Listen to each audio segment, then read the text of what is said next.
Arr, Pirate fans! It's time to find out the state of the ship of your defending champions for the 2022 season with your hosts, Johnny Wolver and Jake Ignaszewski. And now, brought to you by Resonate, it's the state of the ship. Welcome back into the state of the pirate ship. I hope everybody is enjoying the off seasons thus far, but we're here to talk to the re-signed defensive lineman Ezekiel Rose. He was on the team for 3 games this past season, but excited to have him back on the squad for 2023. How you doing, Zeke? Man, I'm doing all right, man. Hoping everything's going well on your side.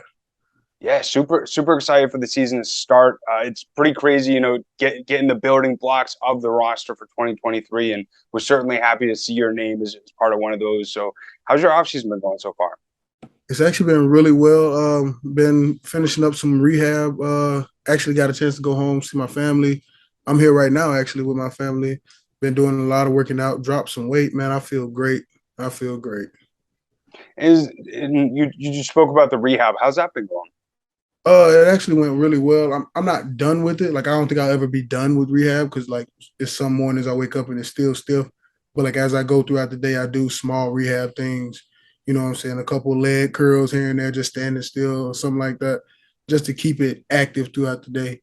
But it feels amazing. Like, I can run on it, I can plant, cut, do all the activities that I've been missing out on. Happy to hear that, man. Yeah, because I saw those obviously a few times where you had to get off the field due to some knee issues, and so I'm happy you're rehabbing. It's getting stronger and stronger every single day, and you're able to be full-fledged, to start the season. Yeah, man, I'm excited about that. I'm ready to play a game without my brace on, man. See how that goes. Yeah, exactly. And so is there anything that you've been specifically working on, whether it's in the workout room or the training field? For the most part, just quad strengthening. I'm trying to get all my definition back, and I'm trying to get some more strength in my quads and in my so when I do certain exercises, I have a catch point in my leg, in my knee where I've been. So I'm trying to get past that where there's no pain at all. It's gonna be a long road, but like it's coming to fruition. And last year was your first season playing in indoor ball, and I was curious, was there anything that you didn't expect, and now this off season, you're implementing different things into your workout routine to help you be able to play better in the arena game? So it's faster, but not much was different. The only thing is I had to play in regular shoes. I've never had to play a game in regular shoes before. But other than that, like I was accustomed to everything else. It was just my first time back moving full speed, like in pads, since I tore my ACL. So, and especially during those 3 games, like how did that sort of feel? Was it tough to acclimate to the different game of indoor to outdoor? I wouldn't say that. No, it wasn't hard. I ain't gonna say it was easy, but it wasn't hard at all. Like I got a couple plays under my belt, you know what I'm saying? And it was the same basic fundamentals as outside football, just a whole lot faster, smaller field, you know what I'm saying? So I feel like I thrived in that because like I'm a big quick guy, you know what I'm saying? Get sideline to sideline real quick. So it wasn't really too much of a drop off for me, you know what I'm saying? Right. And especially with your play, even though it's a small sample size, you seem to play with a lot of energy and personality as well, not only on the field, but off the field. Where does that come from? Ooh, it's a lot of different places, man. It's a couple of things that I've learned throughout like playing ball because you get to know your team and you get to know who feeds off energy and who is the energy feeder. You know what I'm saying? I became one of those guys who feed energy to the team. And that's been almost everywhere I go. I'm always dancing, smiling, joking, laughing. You know what I'm saying? Just because you never know what people are thinking. And once you get that first smile, like they don't stop smiling or they bring somebody else along with them. You know what I'm saying? So like that's I don't know, that's where I got it from. Like just a bunch of like my mom, my dad, they always used to be a lively bunch, to say the least. My family, I got 6 sisters. All of them are goofballs, and I love them. Like, it's so funny. You can't have a dull moment with them. You know what I'm saying? And then I took the goofball with me, and I took it to East Mississippi, learned a few things there about how to change the dynamic of the locker room and on the field and how to talk to people. Then I went to West Virginia, step up, you know what I'm saying, a higher role. Like I didn't really want to be the vocal guy, but were drawn. I ain't gonna say they were drawn to me, but it was easy to talk to me.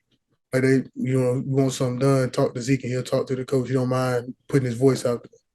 So it was just one of them, you know what I'm saying, fall straight into place type thing. It just fell in my lap. And that's one thing that, I really noticed about you is, despite you coming to the team in the final two games of the regular season, and, most of the time when you show up on a roster who's been together for, 15 some odd weeks, they look around like, who's this guy? But you just fell right in. And, you talked about you dancing, you singing, and there's a lot of guys who, would put their arm around you voluntarily and, dance and sing with you. And it just seemed like it wasn't awkward, but it was just so seamless for you just to fit right into the team. And so, you spoke about, your ability to build a strong chemistry and be able to, make those relationships in the locker room. How have you really grown in that aspect over your football career?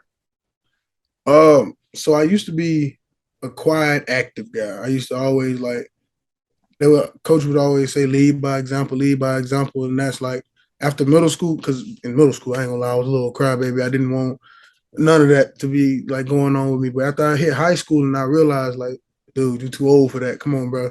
Just do what you got to do. It'll be all right. And at first I was just a quiet leader. You know what I'm saying? Every now and I ain't gonna say every now and then, like every other day or so, front of the group, always up top, always one of the high active guys. And the coach would be like, hey, you see Ezekiel over here? You see Rose? He's always up front. He don't say much, but he do everything. I'm like, yeah. And then one day my coach pulled me to the side. He was like, dude, you're a leader. Like people don't just do this. You know what I'm saying? You can't coach this. You have to be more vocal though. You can coach that. You can work on that. You gotta be more vocal. And like it started off me being at practice, like talking in front of the team, nervous, sweating. I'm like, feeling like Eminem off 8 Mile. I'm just trying to, you know what I'm saying, get acclimated to it. And now I can walk in front of my team and I'm not giving no 20-minute speech, but I'll sit there and talk to you for 30 seconds and get you ready to play a game. You know what I'm saying? Just to get it rolling. I wouldn't do it voluntarily, but if you know what I'm saying, somebody called out on me, I got something for you. You know what I'm saying? Yeah, I feel like as I got older and as I went into different locker rooms with different coaches and different players and went from like the bottom of the totem pole, like freshman, sophomore year, to move to the top, like senior year, it changed the way I look at things. Because like I can look at the freshman like, I've been where you at. And I can talk to the seniors like, yo, we going the same way. Like what you're trying to do. You know what I'm saying? Do you want to win or you just gonna play around with the freshmen? Right. So like it all just, I don't know, played together, I guess, hand in hand for me. And you were awarded with that when you were in West Virginia, and you were named the Mr. Unselfish by the coaching staff. And how important was that award to you? And also talk about the importance of you being a team player. You spoke about that a little bit in your past answer, but I'm curious your thoughts. So I didn't even know that was an award. I did defensive line. I was on kick return. I was on the punt team. I was second team on kickoff, but I always wanted to volunteer on kickoff. Something about just running down full speed, free of care, just trying to hurt somebody. I ain't trying to hurt nobody, but just running down and wreaking havoc. Like it's something about that I just enjoy. Call me a psycho if you want. I don't care. No, I'm just playing. It was like whatever the coaches would ask me to do, they were like, yo, we need somebody on scout team to do this. Like, I'm the starting D lineman. Like, we don't usually do that. Like, I need somebody on scout. Here I come, hold on. Grab my helmet, strap it on. Zeke, go sit down. No, I'm good, coach, I got you. Like, you got reps after this? All right, cool. And like, I do the scout team reps full speed, and I come out and do my reps full speed. And they're like, hey, just whatever he want to do, just go ahead. Like, I actually got a kick return. And like usually the coach would get mad because he always tells me, don't back up, don't back. I backed up, grabbed the ball, ran. Like, you know what? That's Zeke. It don't even matter. I came up, he shook my hand, like, great return. Listen, just apologize to Marcus, man. Coach Hoganson was like, just apologize to Marcus, man. You stepped on him pretty good back there.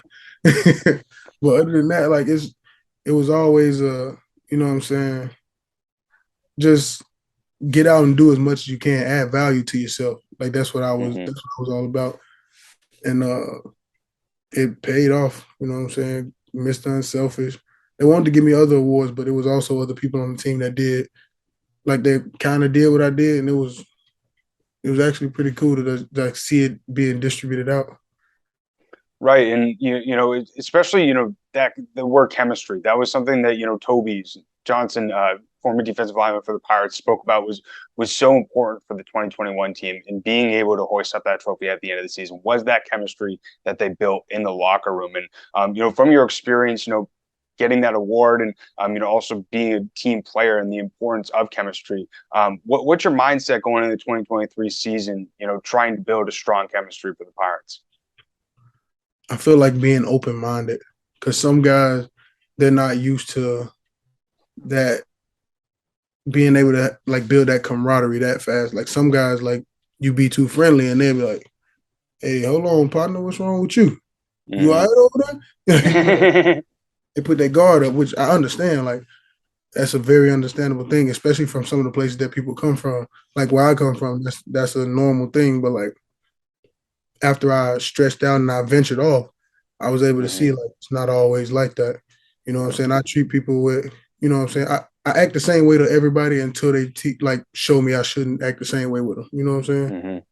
And like going into the locker room, I feel like just having an open mind to different people's situation and different people's like atmospheres that they grew up in. Like you never know who you run into, you know what I'm saying? Right. You can have somebody on the team, I'm talking about complete, like they look like complete trash bag. All right. They just everything is not working, but all you gotta do is talk to them.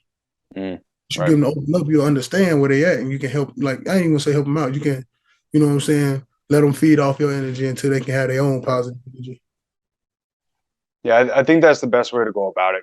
As you say in your answer perfectly. Everybody comes from different backgrounds, everybody has different experiences, but especially on the football field, at the end of the day, all you guys are trying to do is work as hard as you can to get that W.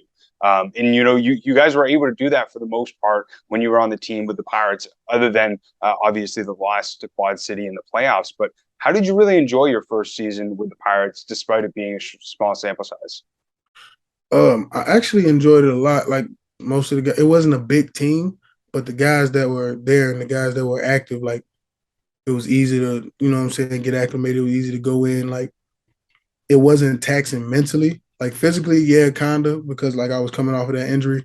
So I was still like I was nervous about contact and you know what I'm saying, going out and playing full games. Like my first game out there, I had to play a full game like on the defensive front, no backups. Like I was kind of nervous, but I was like, you know what? I'm a dog. Like I'm finna do this. Yeah. And like just leading by like going back to leading by example, like it was good to see how, you know what I'm saying, first couple plays I made I made a couple tackles, then I made a couple mistakes, and they were like, dude, yeah, you all right with me. Like I don't care about the mistakes, my boy. You gonna make some shake out there. And just like, you know what I'm saying, seeing that with the team, you know what I'm saying? Just I ain't gonna say give me hope, but it's like seeing positivity come from different areas, you know what I'm saying? Like you don't always get that. Right. Um, I'm gonna cut this. If we get kicked out for the 10-minute thing, I see I'll it. I'll just send you the link and we can just come right back in. But Yeah, I'm gonna cut that and we can just go into like the conversation like nothing just happened. facts. um, And so you brought up that word dog, and that's exactly what I thought of when really looking at your stats from your first two games with the team. You brought up your first game that was in Bay Area, and actually with Bay Area and San Diego, you actually led the team in tackles. And so you spoke about that, adapting to the indoor game, and so how are you looking to use some of those lessons to really dominate just like that for the Pirates next season? Um, so some of the lessons that I learned. So I always learn that experience is the best teacher. So me personally, once I get out there and I do something and I do it over and over, like it's just like practice. Like as many reps as you can, get them bad boys. You know what I'm saying? Go out, do as much as you can. And so as I started, you know what I'm saying, as I started back in the play and I felt my leg, I'm like, all right, it's not bad. It's not bad. Okay. And like as everything started rolling, I was more of a, you know what I'm saying, do the same thing you've been doing. Like, don't think about it. Don't worry about the brace on your leg. Just dominate the man in front of you. If you beat the man in front of you, it's 3-on-3. If you beat him, it's a possibility. It's a large possibility you're gonna make this play. All Right. right. And like that's how I always been. Like even in West Virginia, when we ran a 3-man front, it was always beat the man in front of you. It don't matter what the next man doing, you win your rep. Mm-hmm. You know? So Makes sense. like, that's what I'm, you know what I'm saying? I'm getting that back, you know what I'm saying? That type of dog. I'm not finna let no one single man, not even two people, like they not finna get at me like that. You know That's what the I'm saying? perfect mindset, man. And especially going into the off season and looking at sort of your options, what intrigued you about re-signing with the team? Um, honestly, so I just liked the way it felt when I came in. You know what I'm saying? Everything was cool. Coach was willing to help me out with whatever I needed. My guy Jawad was there. Like every time I needed anything, he was like, "Yo, just call me." And I'm not one of those guys that'll call and really ask for stuff. I'm the guy that'll go. I'm like, "Ooh, I need this. All right, I can go do this, do that. Probably make some money to do this and get it myself. All right, I'll be all right." Jawad was like, "Listen, call me." So I'm like, you know Mm-hmm. what? Let me take him up and just see. So I called him about a small thing. I'm like, "Yo, just moved in. I need some bedspread and stuff for my room." This man done brought me back. Then his man and like food for the crib because like everybody on 86, you know what I'm saying? On Spooky Street, you know what I'm saying? We do our thing, but we don't like we'll all like get it ourselves type of guy, so we don't ask for much. And he knew that, so he was like, you know what? Reward these guys for working hard and doing what they got to do, and also being dogs. So he just came through and showed love, and I'm like, my God, I appreciate that. Well, and it's just been ever since then. It's just I called Jawad like maybe 5 times a week. Like, That's yo, man, how awesome. you doing? Everything good? Just talk to him, just see how he doing. Cause Mm-hmm. everybody don't usually check up on the head man. They think the head man good. No, let me call you and see how you Right. doing. Yeah, that's definitely the right way to go about it. And that's something that even I've said throughout this interview. Small sample size, but you made a big impact on the organization.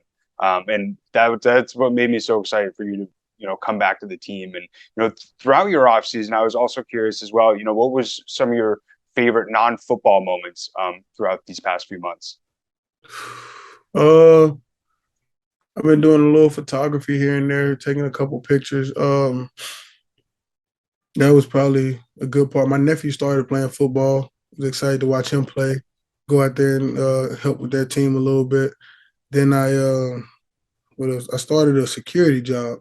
It's actually pretty fun, man. I enjoy it. It's at a little nightclub called Love down here in Memphis, Tennessee. If There you anybody go. that sees this come down to Memphis, go down to Love and tell them Zeke sent you, all right?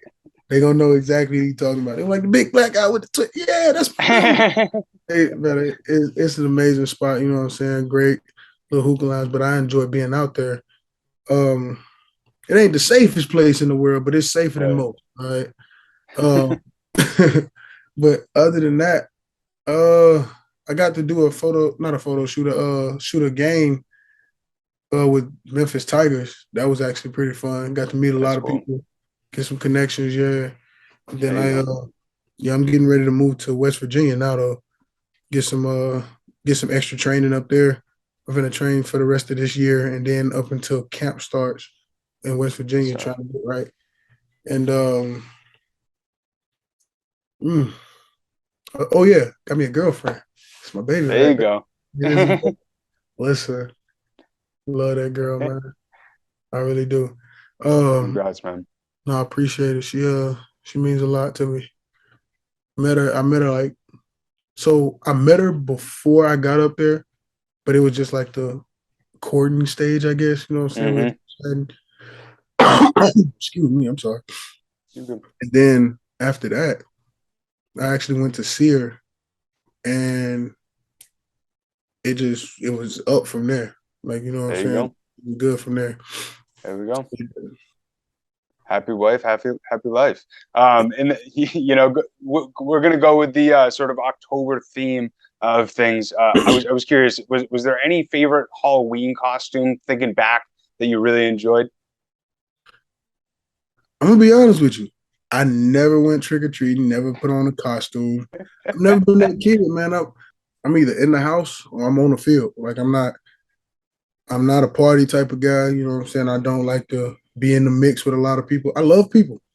Mm-hmm. I just don't like being around them that much. Makes sense. You know what I'm saying? So when we have functions and stuff, I come around the team for about an hour or two, and I'm gonna be the first one to be like, "All right, my boy, I'll let y'all be safe. All right." You know what I'm saying? Get up out I of know there. what you mean. But yeah, I don't. If I was to put on a costume, not gonna lie, I'd probably put on the Black Panther costume. Hey, there you go. Tell you that'd probably be the one. That'd be the biggest Black Panther you ever seen. But that but no, that'd definitely be one up for me. And then, continuing the Halloween theme, despite you not going out and trick or treating, is there any, favorite Halloween candy that, first pops up to mind? If you went trick or treating, what kind of candy would you want somebody to hand to you? Oh, what I want? Okay, I'm about to say because favorite candy. I'm not going. I'm not gonna lie. Would be candy corn to give out. All right, let me tell you why. No one likes candy corn. Just to see the look on the kids' faces as you like throw candy corn into their bucket like that. They're like, thank you. My favorite candy would probably either be Snickers or Twix. I'm a simple guy, not hard to please. All right. Yeah, I would probably have to agree with you. Snickers, some of the best candy. That would probably be my choice as well. But really appreciate you joining the show. I hope fans were able to learn about the Ezekiel Rose, that they saw dominate on the field, and can't wait to see you back at the DCU Center with the Pirates in 2023. Man, I can't wait to be back, man. Come out there and dominate. Absolutely, man. The ship, man. Defend the ship, exactly. See you, man. See you.